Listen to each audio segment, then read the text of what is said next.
জয়ের উচ্ছ্বাসে ভাসলেন হাওড়া সদর তৃণমূল কংগ্রেস প্রার্থী প্রসূন বন্দ্যোপাধ্যায়। তিনি সাংবাদিকদের মুখোমুখি হয়ে তার এই জয় মুখ্যমন্ত্রী মমতা বন্দ্যোপাধ্যায়কে উৎসর্গ করে জানালেন এই জয় হাওড়াবাসী।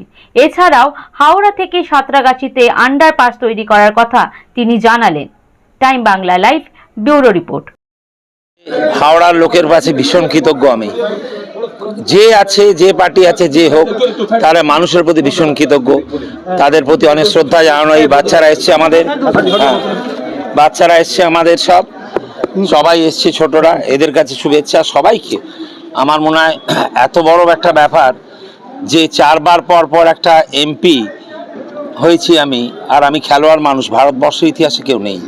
সৌভাগ্য আমার, এবং আমি তো মন দিয়ে কাজ করি, সব করি, এবং একজন দুজনকে আমার সবসময় ভুলবো না। পার্টির সবাইকে আমি ভুলবো না।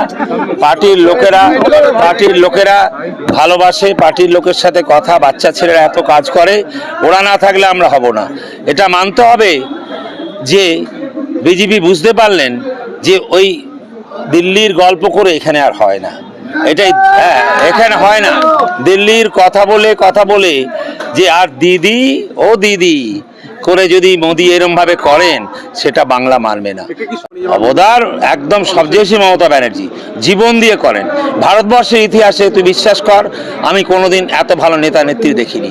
মমতা একটাই মমতা আসে, আরেকজন হচ্ছে অভিষেক ব্যানার্জি। আমাদের টাইম সব করিয়েছে, সব রকম আই প্যাকের সাথে করি আমাদের এত সুন্দর জায়গায় নিয়ে এসছে, তুলনাবিহীন। শুধু হাওড়াই নয়, সারা রাজ্য জুড়ে দেখা গেল যে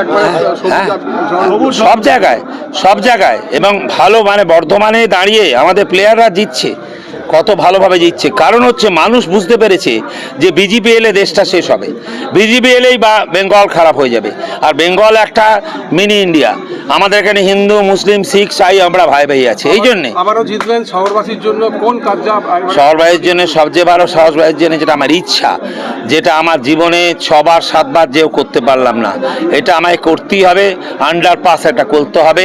সাঁকরাইলের ওখানে প্রতিটা লোক দাঁড়িয়ে থাকে 1 ঘন্টা করে, এটা বলার পরও করেনি। এটা আমি জবরদস্তি, এটা ফার্স্ট পয়েন্ট আমার। যদি করতে পারা যায়, কমপক্ষে 1 লক্ষ লোক ওখানে থাকে, তারা পায়ের কাছে ধরেছে, দাদা করুন। কিন্তু একটা আন্ডারপাস করতে যদি আমার গভর্নমেন্ট না চায়, তাহলে আমি এটাও চ্যালেঞ্জ করছি, আমি নিজে টাকা দেবো, কিন্তু ওরা পারমিশনটা দিক যে আমরা কি করে নিস্তল দিয়ে। হ্যাঁ, অভিষেক তো ভালোবাসে আমায় খুব, বলে দাদা কোনো চিন্তা নেই। আমি না, তোরা আছিস, সবাই মিলে। হ্যাঁ, নিশ্চয়ই মমতাকে যাবো, মমতাকে পাহাড় দিয়ে প্রণাম করি। মমতা দিয়ে আমাকে বলে, প্রসূন তুমি আমার চেয়ে বয়সে বড়, কেন প্রণাম করো?